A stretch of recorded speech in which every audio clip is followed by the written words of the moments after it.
আবার অনেকে কয় নাকে দড়ি দিয়ে ঘুরামো, আজ পর্যন্ত কাউরে নাকে দড়ি দিয়ে ঘুরাইতে দেখছেন? না না, এরকম দেখি নাই। দেখবেন কই থেকে। আবার কয় তর্ক করে কয় আমি যদি প্রমাণ দিতে না পারি তাইলে নাম ফিরাইয়া নাম রাখুন।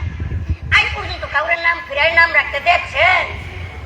শোনেন, এইরকম দুইটা করে নাম চোর ডাকাত এই ধরনের মানুষদের থাকে, আর এইটারে বলে দ্বৈত নাম। আরে ভাই অগর কথা বাদ দেন, এটির কথা বাদ দেন, আমি মাইন্সের কথা কইতাছি। এই এই ধরনের আরো অনেক কথাই আছে। হ্যাঁ, এই ধরনের আরো অনেক কথা আছে। ওই সাত ঘাটের পানি খাওয়ানো কি একটাও মাটিত করবো না।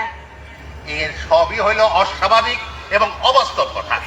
এই ধরনের অস্বাভাবিক এবং অবাস্তব অনেক কথাই আপনারা মিডিয়াতে কইয়া থাকেন, বিশেষ করে সমাজ মাধ্যমে এই ধরনের অসামাজিক কথা বেশি করেন। শোনেন, আজকাল এই সোশ্যাল মিডিয়াতে কাজ করতে গেলে যে যা ইচ্ছা তাই বলতে পারে, যে যা ইচ্ছা তাই লিখতে পারে। কারণ এই সমস্তর জন্য শিক্ষাগত যোগ্যতার দরকার হয় না। এজন্য আসল বিষয়টা হইল ভিউ বাণিজ্য। ভাই আমার কাছে ওই সোশ্যাল মিডিয়া চরিত্রটা পরিষ্কার না।